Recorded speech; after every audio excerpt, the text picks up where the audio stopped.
I was born and raised here in Vicksburg, and the history was not a thing of mine. It was something that I didn't really care much about until I got older. And Vicksburg is known for, people come to Vicksburg for the Civil War history. And people come to Mississippi for the racial history. And I think your show is appropriately named for why I started this museum. The Civil War was fought basically over Black people, but nobody asked us. We don't talk about the Civil War. We don't engage, or we wasn't a part of that conversation. And I'm not sure if it's we left ourselves out or we were left out of the conversation, but I'm starting to see that trend changing with Blacks getting more involved in more than the civil rights era. They're going back further and going, to the Civil War era.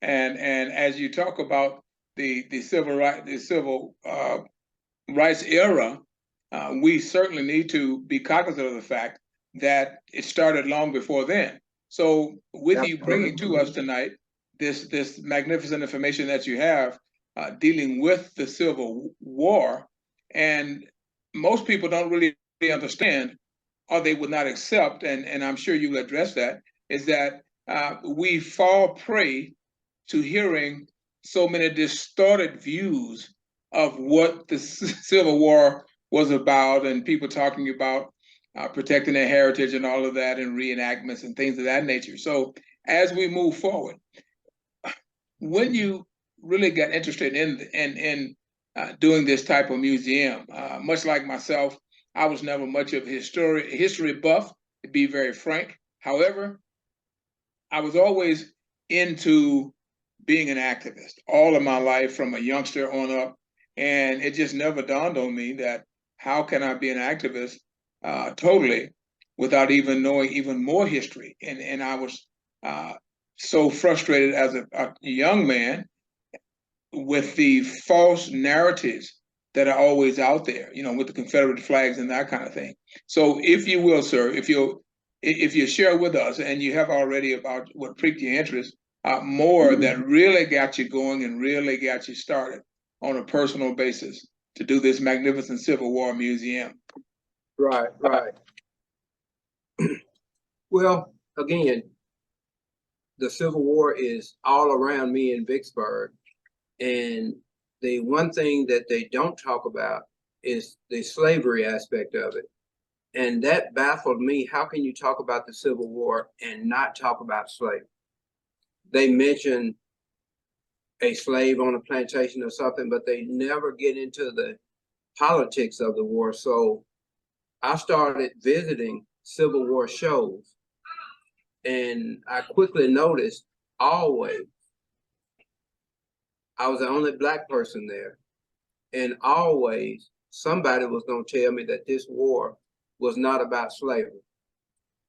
And I'm like, okay, I'm far outnumbered. I'm the only one here, so I'm not going to comment either way.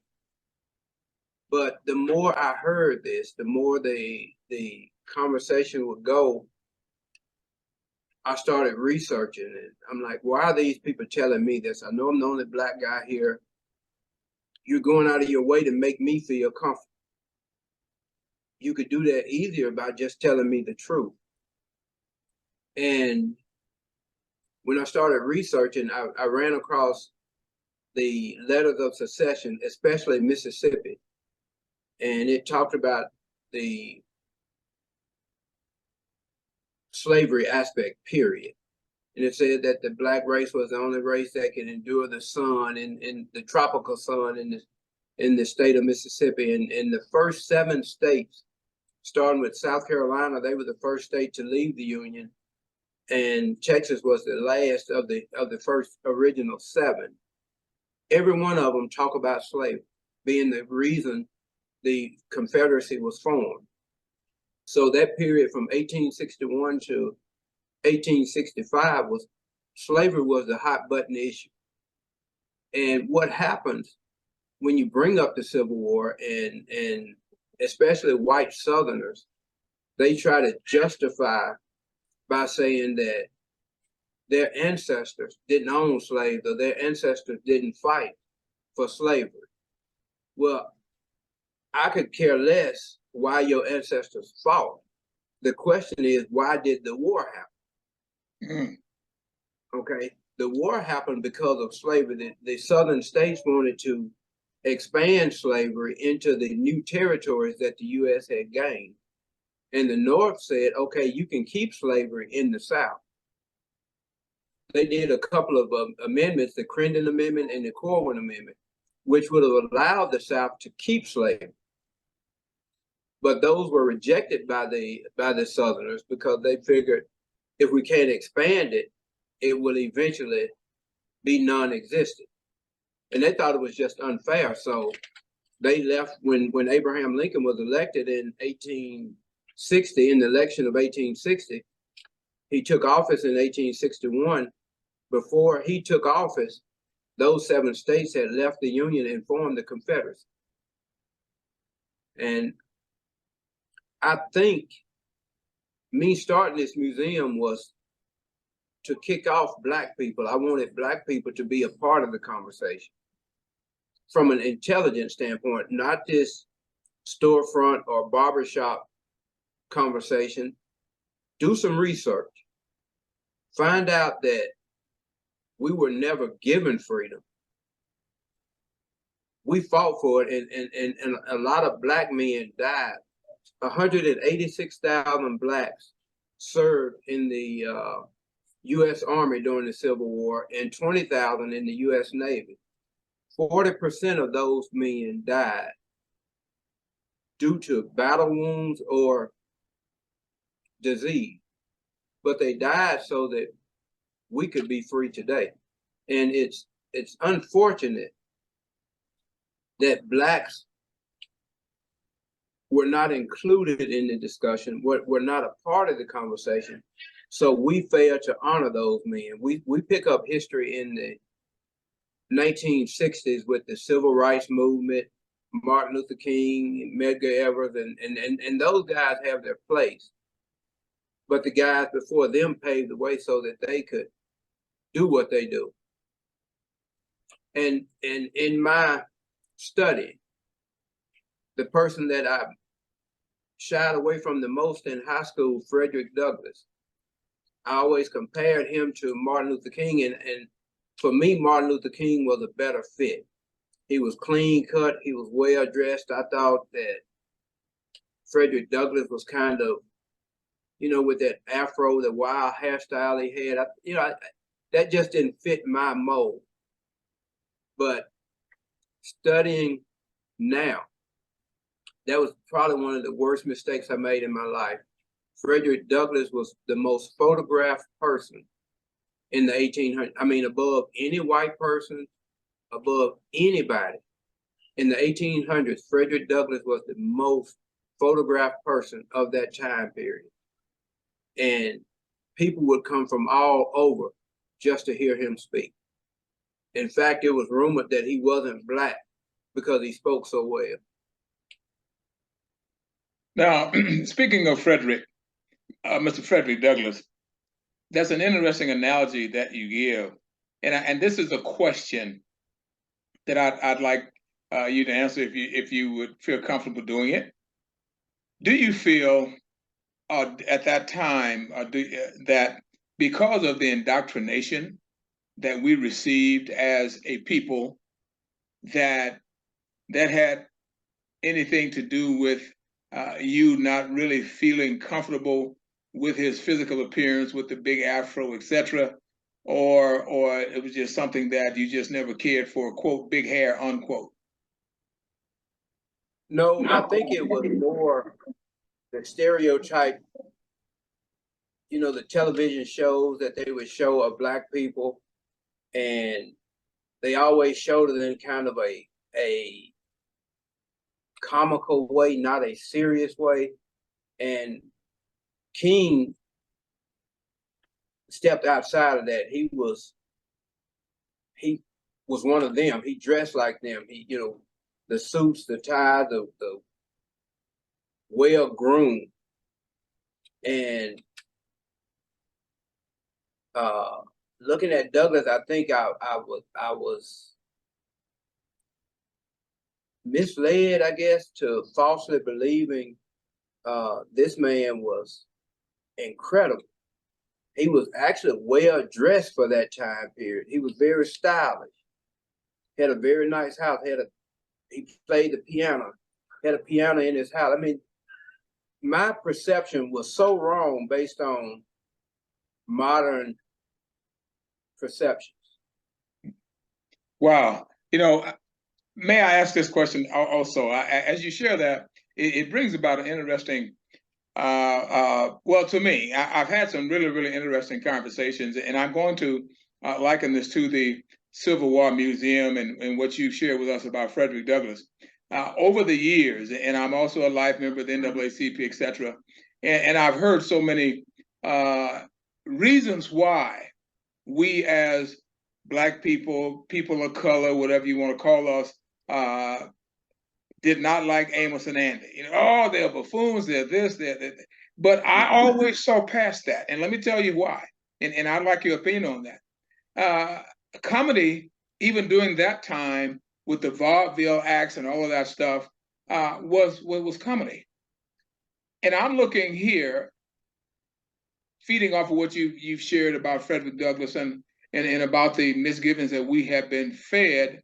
Here you have an entire Black company of actors, actresses, writers, etc., that were businessmen, many of them, even though you had the chicanery and some of the buffoonery, it was comedy.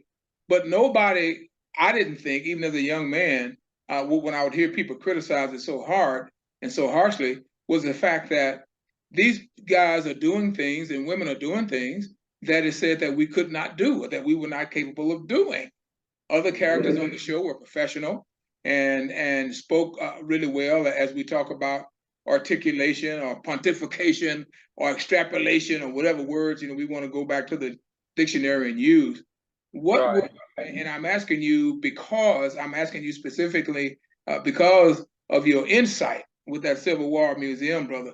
I don't know how many people understand the importance of what you're doing right now. What do you think we were thinking, or still many people still feel and are embarrassed about Amos and Andy and can't see past, quote, the buffoonery into their professionalism and breaking all barriers when people said that they that we didn't have the intelligence to do that. Right. I think, and for me, I understand both sides of it. You know, it's okay to show that Amos and Andy, the kind of clownish type of person, but you also, when you look within yourself and you say, wait a minute, I'm not like that. I'm very intelligent. I don't talk like that. I don't act like that. You want to see yourself fully and completely, you know, both sides. And I think for a long time, they only showed Black people in silly roles. Mm-hmm. And I think that turned people off. And for me, I grew up in the church, okay? And that's one of the most important aspects of my life. But when they would show Black churches on TV, you know, it kind of was embarrassing. You know, you're in a classroom with everybody white and they laughing at how Black people act in the church. But when you grow and you know better, those people are acting like they got a reason to act like that. You know, you hadn't gone through what they gone through. You don't know what's making them act like that. So I don't get embarrassed when I see those kind of things now because I understand it completely. But the problem, I think, we go too far with that. In 2023, if we're still singing, "We shall overcome," something is wrong. Okay, we hadn't made much progress if we're still singing that song. At some point, we as a Black race have got to take responsibility. And it's just absolutely baffling to me that today, because teachers want to teach the truth in the schools, they say stop teaching it. Well, in my 12 years of high school, I was taught a lie. And nobody Black stood up and said, wait a minute, where are you getting this from? This ain't right. This needs to be taken out of the curriculum. And I think we do that because we don't feel like this country is ours. Well, if the truth be told, Black men saved America as we know it today. We've got more right to never have the Black race taking up arms against this country. We've done everything we could do to defend the country, even when we wasn't considered citizens. We've done everything we could do to defend the country when the country wouldn't defend us. But we don't say as Black men, I'm a proud Southerner. Well, I am a proud Southerner. I'm just not proud of everything the South did. And I don't have to be. But Wow. I think we've got to get more involved in the conversation, not pointing fingers. I've got some really, for lack of a better word, I'm gonna say cool white people that support my museum. Okay. And we have great conversation.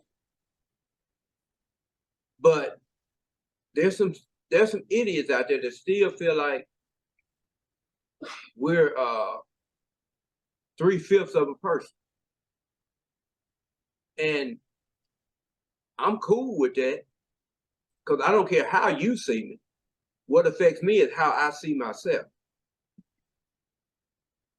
Wow, that's powerful. And and moving into and I'm glad you mentioned 2023, and I'm glad you mentioned the fact about and brother Pendleton.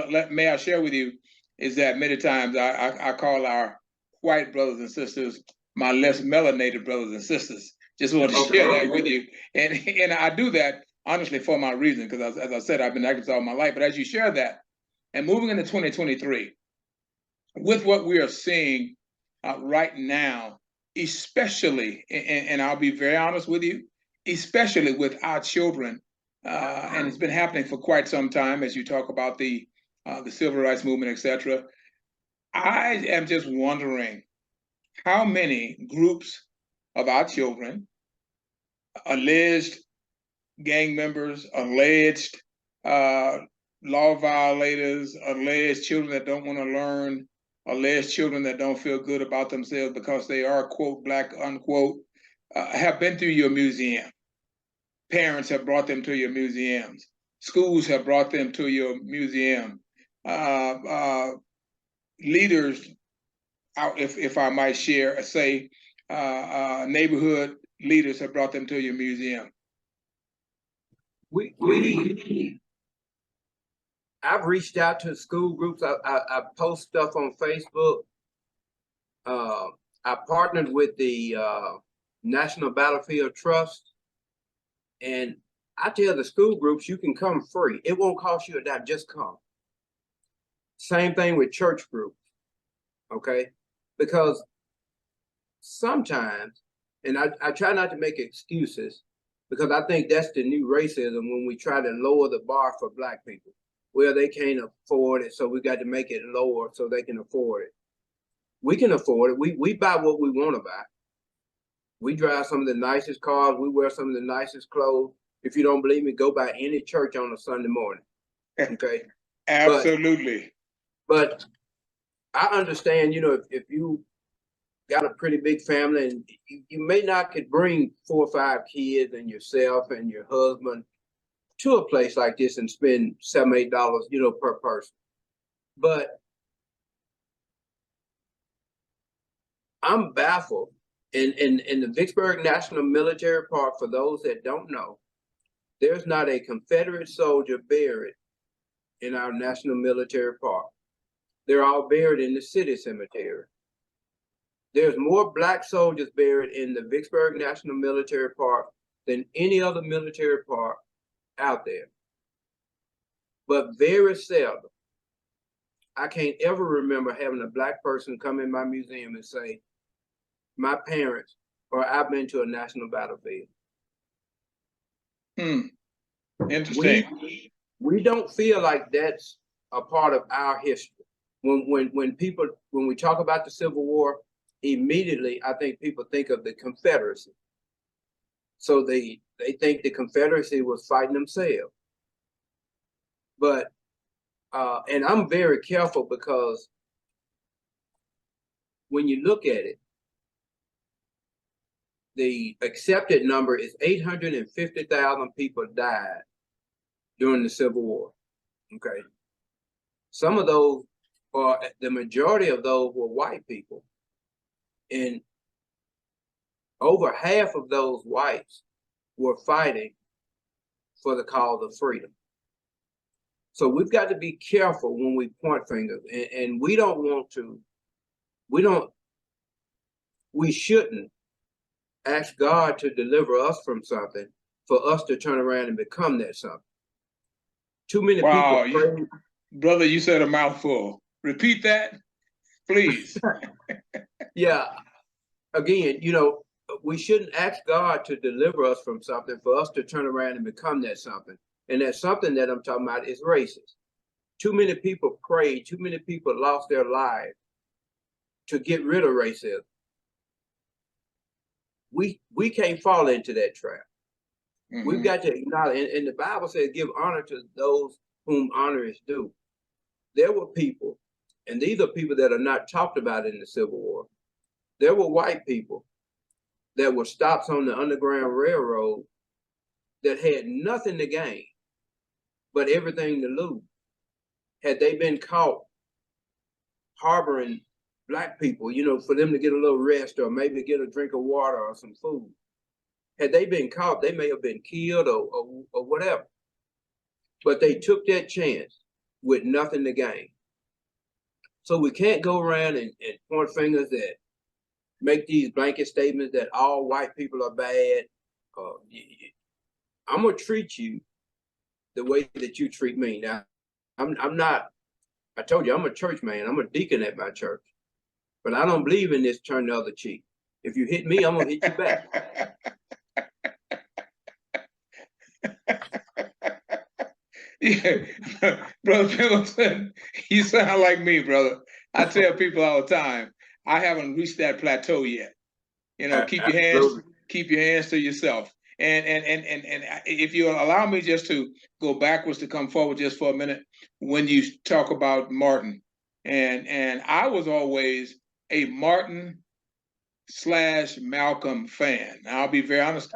I tell, and it's kind of like what you were saying a moment ago when we were talking about Amos and Andy. About it was good and then it was bad and the reasons why. But you have just explained that extremely well, so I don't need to go any further with that. Keep your hands to yourself.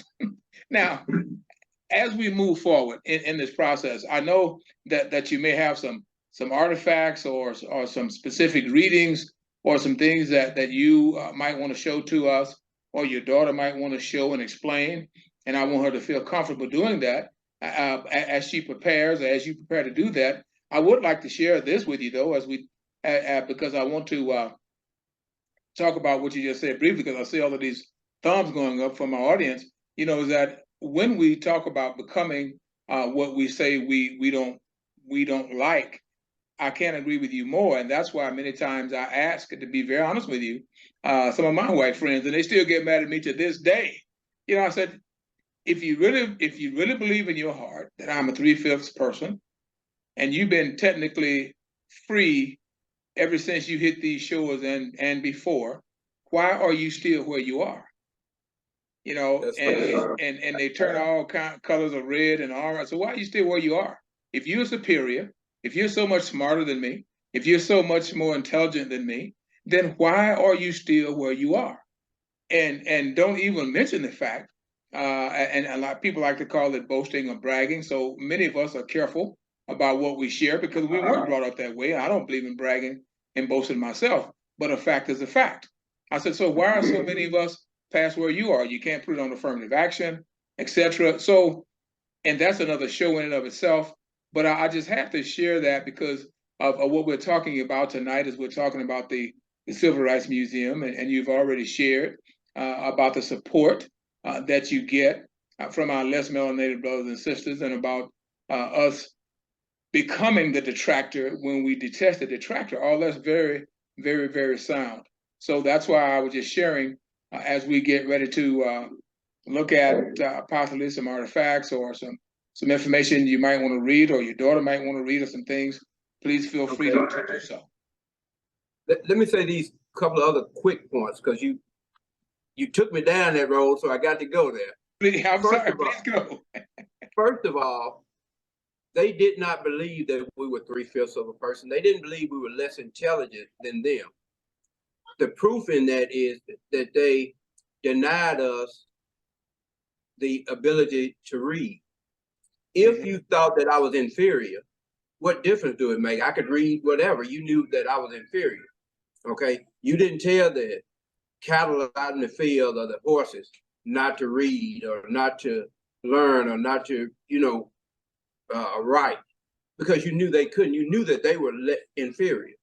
But me as a person, you knew that if given the chance, I could do it.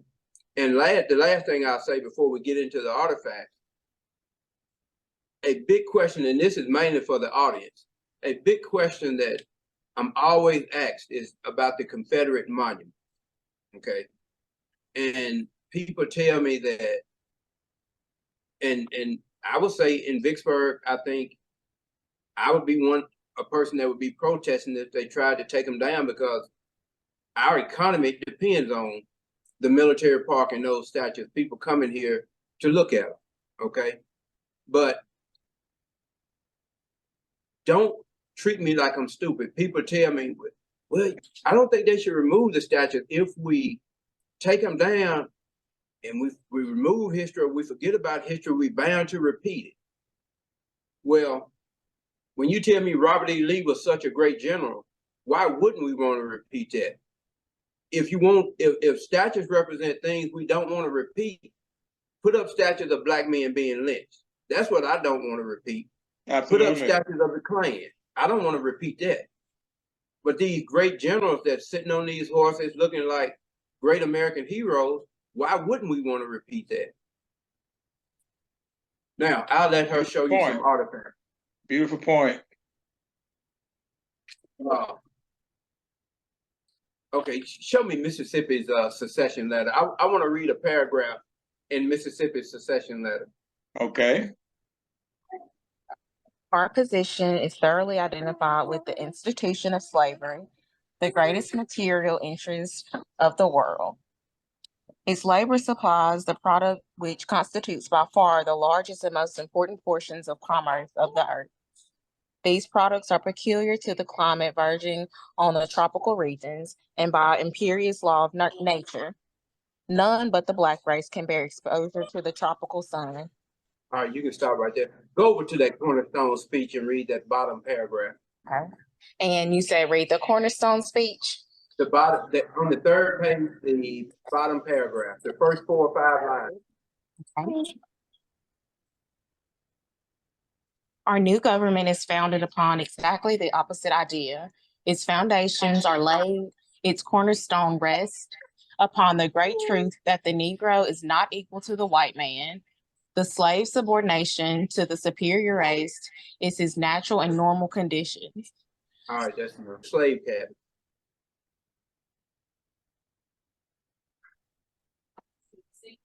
Yeah, This is a typical, actually it's after slavery. This would be more of a sharecropper's house. Walk inside, Steph, of what a typical Black family would have lived in after slavery. Okay. And I get a lot of people that they tell me, you know, well, if slavery was so bad, why did a lot of the slaves stay on the plantation after slavery? Well, when you think about a guy that was born on this plantation and he's 65, 70 years old now and never left this plantation, where is he gonna go? Absolutely. And you know, when you, may I say, when people say things like that to me, Brother Pendleton, it's an insult. Because Absolutely. it is an insult because they already know the answer when they're asking the answer. And it's to me, I always saw it as a deflecting point to try Yes. to ignore the horrific aspects of slavery, and they ask these kinds of questions when they already know the reasons behind it. I was I'll say this and we can wrap it up. A fella told me the other week that a lot of slaves were treated so well that they kept their master's last name. And I had to correct him, and that was offensive. And I told him the reason a lot of the people kept the last name so that they could reunite with their families. Their families knew them by that name. And when they got separated, if you change your name, nobody would know you by the new name, so they wouldn't know how to reunite with you. So a lot of times the blacks would keep the last names that they were given just for identification purposes so that they could be reunited with their family members, not because they loved their master so much. Wow. Enriching and very rewarding. Can you tell us, please, how we may contact you, how we may be able to have an opportunity to visit your museum, and how we just any contact information that you may want individuals to call or email or text? Can you share that with us, please? The address for the museum is 1123 Washington Street, Vicksburg, Mississippi 39183. The contact phone number is area code 601-218-5526. The website is the Vicksburgh Civil War Museum.org. And my email address is the letter C, Pendle, PENDLE @att.net. And any groups, school groups, church groups, contact me and we can get you in and get you on a 5-museum tour at no cost. Okay, thank you so very much for that, Brother Pendleton. Again, we want to thank Brother Pendleton for being here with us. And Brother Pendleton, you must know, brother, we've been having stars and thumbs and hearts going up. I guess you, and no guess to it, you did such a great job. They didn't have any specific questions, but at least they know how to contact you. So we're very happy about that. And again, we were honored to have had you and Stephanie here to share with us. And we're always happy to have our guests. We want to say again to our guests, normally we go every Tuesday night at 6:00 p.m. Central Standard Time. We have a plethora of guests lined up for your enjoyment. And, you know, we do educational conversation. We don't waste our time, you know, with a lot of gossip and foolishness and all of that kind of thing. We do educational conversation. So again, I've been your host, Melvin Casey Lars. This is the Nobody Asked Me Guy Show. We ask that you go to YouTube and look up the Nobody Asked Me Guy Show. Check out some of the content there, and please be sure to subscribe.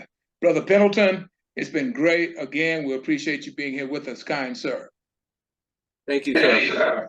And we wanted you to have a great and blessed night. You do the same.